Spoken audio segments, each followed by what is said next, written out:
आज हम अध्याय 10 का अध्ययन करेंगे। अध्याय 10 दिया गया है सदिश। तो देखें, सदिश एक ऐसी राशि जिसमें परिमाण एवं दिशा दोनों होते हैं, सदिश कहलाती हैं।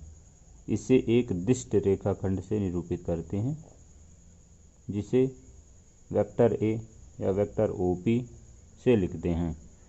तो इस तरह से ये ओ बिंदु हो गया, ये पी हो गया, ये एक दिष्ट रेखा हो गई, इसके ऊपर ये वेक्टर ए लिख दिया गया। तो इस तरह से व्यक्त किया जाता है। और जैसे बल, वेग, त्वरण, विस्थापन, संवेग आदि राशियाँ सदिश राशियाँ कहलाती हैं। फिर इसके बाद अदिश राशि एक ऐसी राशि जिसमें केवल परिमाण होता है, अदिश कहलाती हैं। अदिश राशियों में दिशा नहीं होती है, जैसे लंबाई, चौड़ाई, आयतन, घनत्व, द्रव्यमान, समय, तापमान, कार्य आदि। फिर आगे दिया गया है मापांक या मॉडुलस, वह धन संख्या जो किसी सदिश के परिमाण की माप को प्रकट करती है, उस सदिश का मापांक कहलाती है। वेक्टर ए दिया गया है, इसका मापांक बराबर मॉड वेक्टर ए या केवल ए। इस तरह से मापांक को निरपेक्ष मान भी कहते हैं। आगे दिया गया दिक् कोसाइन। दिक् कोसाइन एक बिंदु P जिसके निर्देशांक x, y, z का स्थित सदिश वेक्टर OP अथवा वेक्टर R है, जो अक्षों x, y, z की धन दिशा से क्रमशः अल्फा, बीटा, गामा कोण बनाते हैं। तो इन कोणों के कोसाइन मान अर्थात cos अल्फा, cos बीटा और cos गामा सदिश वेक्टर R के दिक् कोसाइन कहलाते हैं। यहाँ पर मूल बिंदु O के सापेक्ष बिंदु P के सापेक्ष मूल बिंदु O के सापेक्ष P का सदिश दिया गया है x, y, z। इसका मतलब है जो बिंदु P है, बिंदु P है, बिंदु P के निर्देशांक x, y, z दिए गए हैं। इसलिए बिंदु P का जो x निर्देशांक होगा वह OA का मान होगा, वह OA अर्थात बिंदु O से A तक की दूरी x मात्रक, उसी तरह से बिंदु O से B तक की दूरी y मात्रक और बिंदु O से C तक की जो दूरी होगी वो z मात्रक होगी। यदि हम OP का मान निकालें तो वेक्टर OP बराबर आ जाएगा वेक्टर R, और वेक्टर R बराबर आ जाएगा xi cap plus yj cap plus z के cap, xi cap plus yj cap plus z के कैप। तो यदि हम बिंदु O से x अक्ष पर, y अक्ष पर और z अक्ष पर लंब डाल दें तो बिंदु P से x अक्ष पर लंब PA डाला गया है, PA लंब डाला गया है।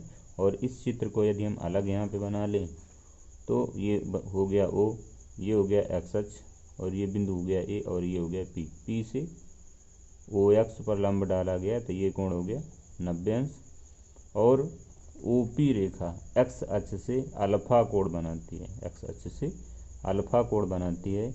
इसलिए यहाँ से हम यदि cos अल्फा का मान निकाल लें, cos अल्फा बराबर, तो सूत्र होता है लंब बटे कर्ण, नहीं आधार बटे कर्ण।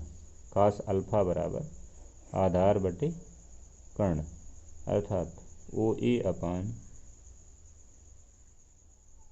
OP, OA अपान OP। तो यहाँ पे जो OA का मान होगा वह इसका मापांक होगा, अर्थात हम लिख सकते हैं वेक्टर OA का माड बटे OP का माड।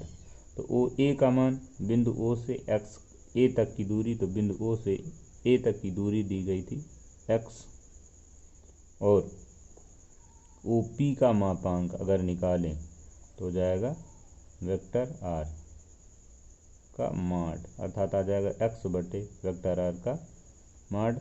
इसी प्रकार से हम कॉस बीटा का मान निकाल सकते हैं। तो कॉस बीटा बराबर आ जाएगा y अपान वेक्टर R का माड, कॉस गामा बराबर आ जाएगा y अपान वेक्टर R का माड। तो जो यहाँ पे कोसाइन है, कोसाइन को LMN से भी निरूपित करते हैं, इसलिए यहाँ से यदि हम मान निकालें cos square alpha plus cos square beta plus cos square gamma का मान, तो यहाँ से मान आ जाएगा cos square alpha plus cos square beta plus cos square gamma बराबर, यहाँ पे दिया गया था कास का मान x बटे माड R, तो यहाँ पे आ जाएगा x स्क्वायर बटे माड R का स्क्वायर प्लस y स्क्वायर बटे माड वेक्टर R का स्क्वायर प्लस z स्क्वायर बटे माड R का स्क्वायर। इस तरह से मान प्राप्त हो जाएगा। नीचे वाले जो मान दिए गए हैं यहाँ पे सभी के मान बराबर हैं, तो ऊपर आ जाएगा x square plus y square plus z square बटे माड R का स्क्वायर, इतना आ जाएगा। तो यहाँ से दिया गया था R का मान यहाँ पे दिया गया है। यदि हम यहाँ से माड R का मान निकाल लें तो माड R बराबर आ जाएगा अंडर रूट I के गुणांक का वर्ग अर्थात x स्क्वायर प्लस j के गुणांक का वर्ग यानी कि y स्क्वायर प्लस k के गुणांक का स्क्वायर अर्थात z स्क्वायर। तो ये मान यहाँ से प्राप्त हो जाएंगे। यदि हम इसका वर्ग कर दें तो आ जाएगा वेक्टर R के माड का वर्ग बराबर x square plus y square plus z square. तो ये मान यहाँ से प्राप्त हुआ, अर्थात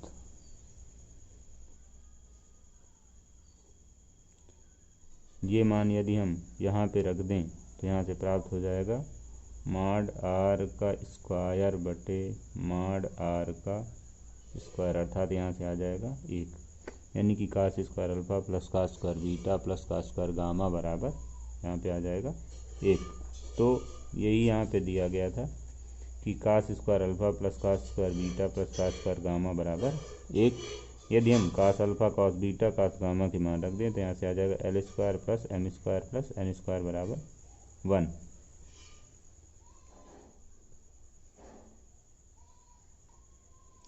आगे दिया गया है शून्य सदिश।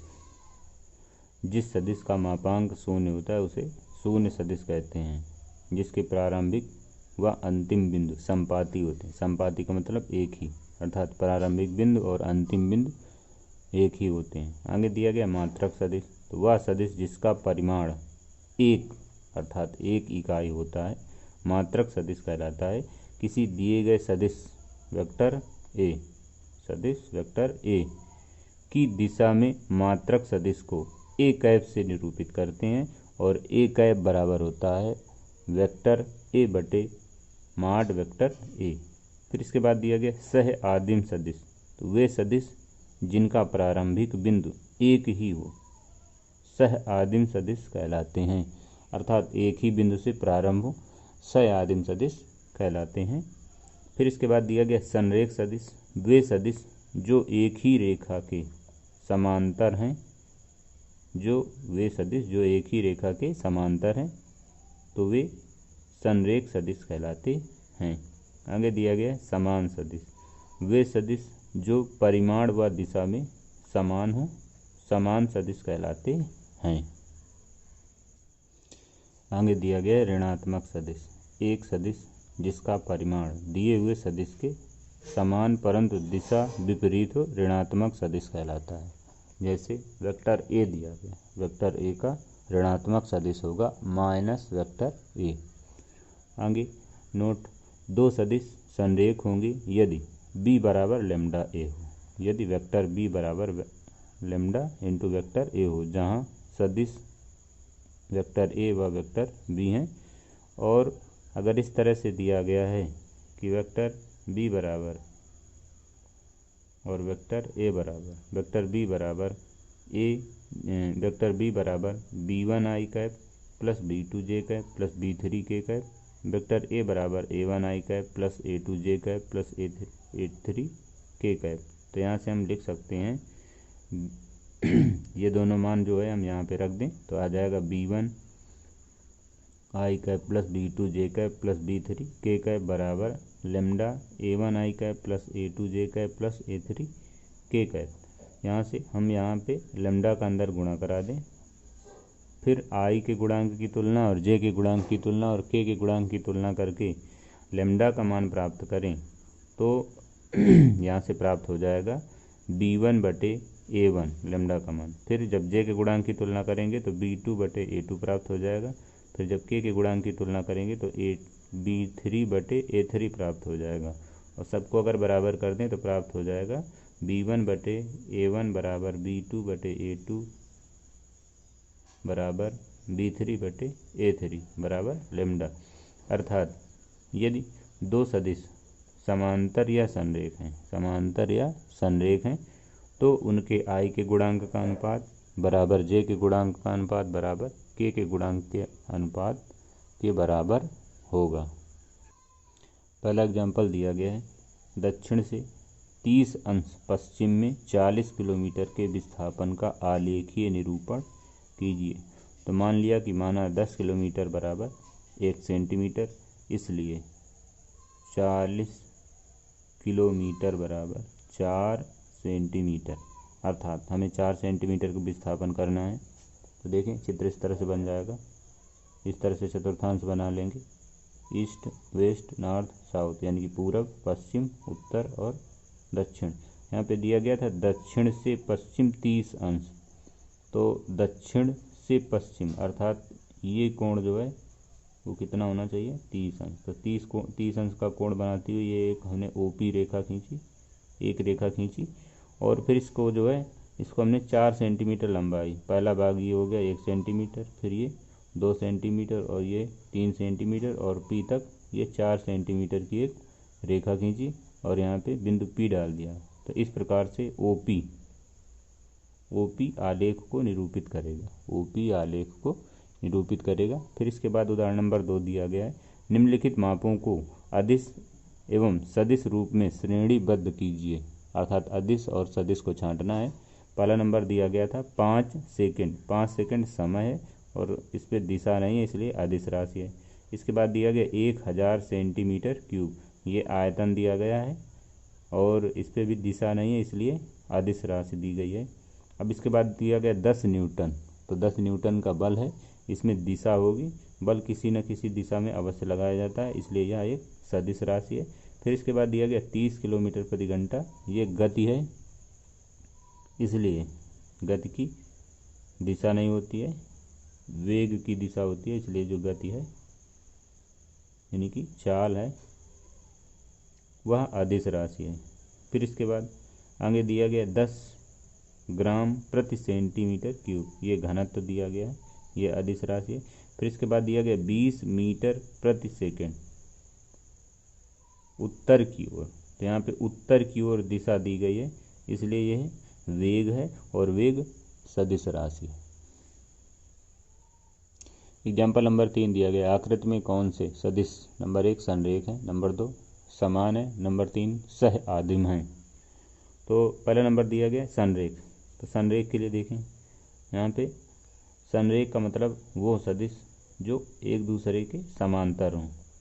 तो वेक्टर ए ये दिया गया, ये इस दिशा में, वेक्टर सी इस दिशा में दोनों समांतर हैं और इसी के सीध में विपरीत ओर ये वेक्टर डी दिया गया है, इसलिए ये तीनों संरेख सदिश होंगे, अर्थात संरेख सदिश हो गए vector A comma vector C comma vector D. फिर इसके बाद समान सदिश, तो वे सदिश जो दिशा एवं परिमाण में समान हो समान सदिश कहलाते हैं। तो दोनों की दिशाएं एक ही होनी चाहिए, तो वेक्टर ए ये दिया गया और वेक्टर सी ये दिया गया, दोनों की दिशाएं एक समान है अतः, और दोनों के परिमाण भी समान है। अगर ये मान लिया जाए कि सी का परिमाण एक मात्रक है और तो ए का परिमाण भी एक ही मात्रक होगा, इसलिए दोनों समान सदिश दिए गए हैं। फिर इसके बाद सह आदिम, अर्थात वे सदिश जिसका प्रारंभिक बिंदु एक ही हो सह आदिम सदिश कहलाते हैं। तो यहाँ पे देखें, यहाँ से ए स्टार्ट हुआ है और यहाँ से सी स्टार्ट हुआ है और यहीं से ये बी आया है, ये सी गया है और ये डी आया है, अर्थात तीन सदिशों का जो प्रारंभिक बिंदु है वो एक ही है, इसलिए ये तीनों सदिश सह आदिम सदिश कहलाएंगे। तो यहाँ पे हो जाएगा वेक्टर बी, वेक्टर सी और वेक्टर डी। आगे प्रश्नावली 10.1, प्रश्नावली 10.1 दिया गया है। उत्तर से 30 अंश पूर्व में 40 किलोमीटर के विस्थापन का आलेख निरूपण कीजिए। तो जैसे पिछले वाले में किया गया था उसी तरह से यहाँ पर भी मान लें कि माना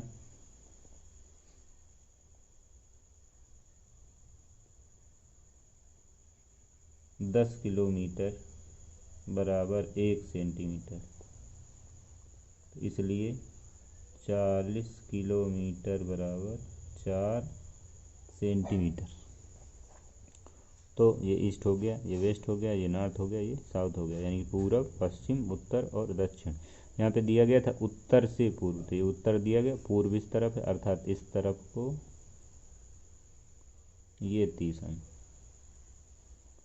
करा 40 किलोमीटर का विस्थापन, तो 40 किलोमीटर बराबर 4 सेंटीमीटर, अर्थात बिंदु ओ से 30 अंश का कोण बनाती हुई 4 सेंटीमीटर की एक रेखा खींचेंगे ओपी, 4 सेंटीमीटर की एक रेखा खींचेंगे ओपी जो 40 किलोमीटर के विस्थापन को निरूपित करेगा। तो ये 2 सेंटीमीटर हो गया, यहाँ से 3 सेंटीमीटर और यहाँ पे 4 सेंटीमीटर। प्रश्न नंबर 2 दिया गया, करें निम्नलिखित मापों को अदिश एवं सदिश रूप में श्रेणीबद्ध कीजिए। पहला दिया गया 10 किलोग्राम, किलोग्राम द्रव्यमान है इसलिए अदिश राशि है। दूसरा दिया गया 2 मीटर उत्तर पश्चिम, 2 मीटर उत्तर पश्चिम, तो ये विस्थापन है और विस्थापन में दिशा दी गई है 2 मीटर उत्तर पश्चिम, उत्तर पश्चिम दिशा है इसलिए ये सदिश राशि है। फिर इसके बाद दिया गया 40 अंश कोण है, कोण अदिश राशि होती है। फिर इसके बाद दिया गया 40 वाट, 40 वाट शक्ति का मात्रक है और यह अदिश राशि है। फिर इसके बाद दिया गया 10⁻⁻19 कूलाम, यह आवेश है, आवेश अदिश राशि है। फिर इसके बाद दिया गया है 6वें नंबर पे 20 मीटर प्रति सेकंड स्क्वायर, यह त्वरण है और त्वरण में दिशा होती है इसलिए यह सदिश राशि है। फिर इसके बाद प्रश्न नंबर 3 दिया गया है, करा निम्नलिखित को अदिश एवं सदिश राशियों के रूप में श्रेणीबद्ध कीजिए। पहला दिया गया समय कालांश, समय कालांश यानी कि समय का एक अंश, ठीक है ना, तो ये है अदिश राशि है। दूसरे नंबर पे दिया गया दूरी, दूरी भी अदिश राशि। फिर इसके बाद दिया गया बल, बल सदिश राशि क्योंकि बल में दिशा होती है, किसी न किसी दिशा में बल अवश्य लगाया जाता है। वेग, वेग की भी दिशा होगी इसलिए ये सदिश राशि है। फिर इसके बाद आगे दिया गया कार्य, और कार्य अदिश राशि। प्रश्न नंबर 4 दिया गया है, करा एक वर्ग में निम्नलिखित सदिशों को पहचानिए। ये वर्ग दिया गया इस तरह से, ये पहला वेक्टर ए दिया गया है, इसका प्रारंभिक बिंदु ये दिया गया, ये इस तरफ को है।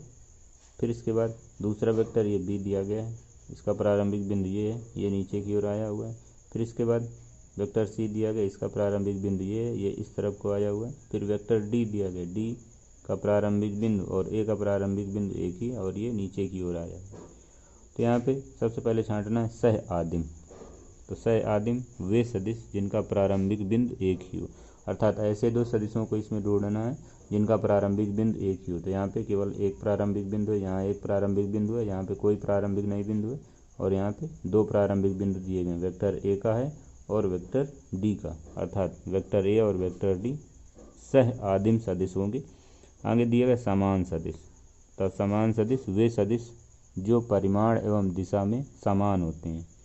तो ये वर्ग की भुजाएं हैं, इसलिए इनसे निरूपित सदिश सभी के परिमाण समान होंगे, सभी के परिमाण समान होंगे। बस अब हमको यहाँ पे दिशा केवल देखना है। तो जो वेक्टर डी है वह नीचे की ओर आया है और यहाँ पे जो वेक्टर बी दिया गया वो भी नीचे की ओर आया है, इसलिए ये दोनों समान सदिश होंगे और दोनों की रेखाएं समांतर भी होंगी, अर्थात वेक्टर बी और वेक्टर डी समान सदिश हैं। आगे दिया गया संरेख सदिश परंतु असमान सदिश। तो संरेख सदिश, समांतर सदिश संरेख सदिश कहलाते हैं। अब अगर उनकी दिशाएं समान ना हो तो वो असमान हो जाएंगे। तो यहाँ पे ये दोनों सदिश समांतर हैं और ये दोनों सदिश समांतर हैं। तो अगर ये दोनों सदिश देखें तो दोनों सदिश समान हैं, लेकिन वेक्टर ए की दिशा इस तरफ है और वेक्टर सी की दिशा इस तरफ है, इसलिए ये दोनों सदिश असमान हैं। अर्थात यहाँ पे हम लिख सकते हैं कि वेक्टर ए एवं वेक्टर सी। प्रश्न नंबर 5 दिया गया, निम्नलिखित का उत्तर सत्य अथवा असत्य के रूप में लिखिए। करा वेक्टर ए तथा माइनस वेक्टर ए संरेख हैं। वेक्टर ए तथा माइनस वेक्टर ए संरेख हैं। तो वेक्टर ए इसमें दिया गया और वेक्टर माइनस वेक्टर ए इसमें दिया गया, दोनों का अगर परिमाण निकाला जाए तो बराबर परिमाण प्राप्त होगा। तो एक की दिशा अगर इस तरफ है तो दूसरी की दिशा इस तरफ दी गई, अर्थात दोनों ही संरेख सदिश हैं, इसलिए यह कथन सत्य है। फिर इसके बाद आगे दिया गया, करे दो संरेख सदिशों का परिमाण सदैव समान होता है, ये असत्य है। फिर इसके बाद अगला दिया गया, समान परिमाण वाले दो सदिश संरेख होते हैं, ये भी असत्य है। फिर इसके बाद आगे दिया गया, समान परिमाण वाले दो संरेख सदिश समान होते हैं, ये भी असत्य है।